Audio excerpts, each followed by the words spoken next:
welcome to Chie's music lesson. I'm Chie. Now, I know most of you guys are practicing music more than ever, and I'm so proud of you because it shows you know the time is very, very precious and the gift of time that was given to you won't be available sooner or later. And I came up with this perfect equation to help you guys see how you can organize and construct a practical, sustainable practice routine during this crisis. So let's get started. So the first item of the formula is less boredom. So quarantine plus music equals less boredom. How so? You can do it by creating a very attractive routine. You can find the songs that you really wanted to learn. Maybe forget the lesson book for now because you have to go through page by page in order, which might be helpful if you have a teacher. But if you don't, maybe finding some group of songs that you really are interested, that way you can forget the passing of time. And secondly, you can move at your own pace. So if you want to just learn one guitar lick, which is difficult to master, so you can actually practice every day the same lick over and over and over until you get it. Who cares? This is your time, okay? Also, you can search for a YouTube tutorial or subscribe to an affordable virtual lesson program. If you have a teacher, as long as she or he is very flexible and understanding and agrees to do Zoom or Hangout lesson with you, go ahead and keep them because it's really important to have constructive help from a professional musician. Now, it's more important to learn about yourself before you learn more music, because maybe your friend Carlos learned in a certain way, but you can't because you two are different people with a different background and different personalities. So I urge you to find out what kind of personality you possess, then construct a practice routine suitable for your personality type. There are numerous tests available online. For example, Myers-Briggs 16 personality tests is very famous. Or you can, if you suspect you might have been an introvert, you can read the book called Quiet by Susan Cain to find more about it. Or you can study Ayurveda. This is thousands of years of Indian practice. Or Feng Shui from China. So the key is not to take them seriously or believe wholly, but each one of them gives you insight as to what kind of person you are or personality you have. So if you happen to be an extrovert, if you don't share the fruit of your labor, your practice will dwindle.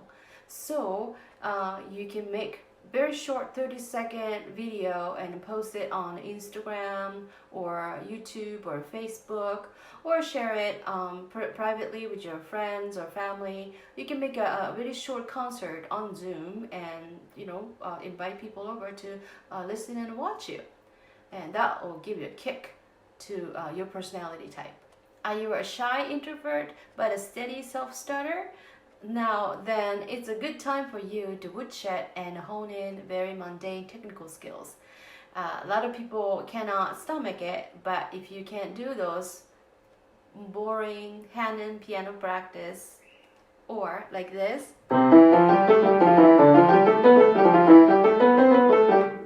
this is a high time for you. And if you're a guitar player, you might want to hit the guitar aerobics books and just go through all the technical exercises. And then there's a similar book available for ukulele players as well. So if you can't do this kind of mundane skills, if you can do those technical skills, when the quarantine is over, you'll be way ahead of your peers. So congratulations. Don't be afraid of imperfection, failure, or criticism. Have you ever seen a video of a little kitty cat falling off the table? Those kind of things always brought me smiles. Now, nobody says after watching that kind of video, that kitty cat needs the art of landing, right? But strangely, we humans are much more harsh to one another. So if you receive a criticism from your dad, mom, your brother or sister, consider them as passing remarks. Don't take them seriously, have a sense of humor, and don't try to analyze. You can simply respond to them, Oh, really? You think so, don't you? And just move on and practice, okay? And most importantly, stop making the habit of saying that to yourself. Having said that about criticism, I think it's very important to have right attitude. Have some humility. Throw away the pretense and admit that you are not good yet. But if you bring authenticity, honesty, and humility, eventually that's what attracts people to you. So at the end of the week, you know that you have worked really hard. It's always a good idea to reward yourself, maybe buy something beautiful online or go for a walk or just do something different to relax you. When my fingers touch the piano keys and start to play a piece, something happens inside of me. I'm a tactile learner, so through the fingertips, I really feel this joy, the warmth and excitement through the body. When I open my mouth and start singing, same thing happens. As my lungs are filled with air and the breath starts making a musical sound, I feel this ripple of joy coursing through my body. Has it ever happened to you? I'm sure it has. That is why you're practicing, isn't it? So the joy is your reward. So ultimately, you don't need any external reward. Feel the joy in the middle of practice. Feel the joy after the practice. After arduous practice, maybe you might want to take a break. Walk in the woods, maybe have a cup of coffee, maybe meditate. Silence is such an important part of the music because we are exposing ourselves to cacophony of noise, and sometimes you lose your motivation within it with too much stimulation. When you're quiet, you might actually find how deep your passion for music is. I would recommend you organize your practice space. Be tidy, declutter your musical space, and if you have too many equipment scattering around, put them in order, hang up all the guitar cables on the wall.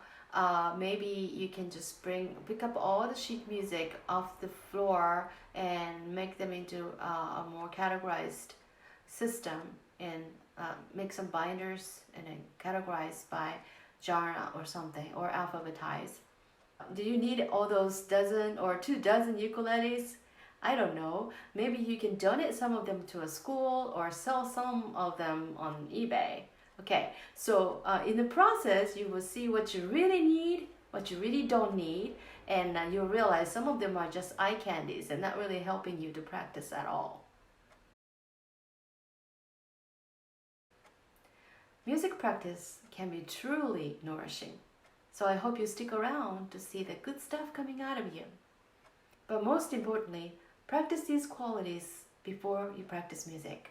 Self-love, kindness, patience, and joy. Thank you so much, and I'll see you next time.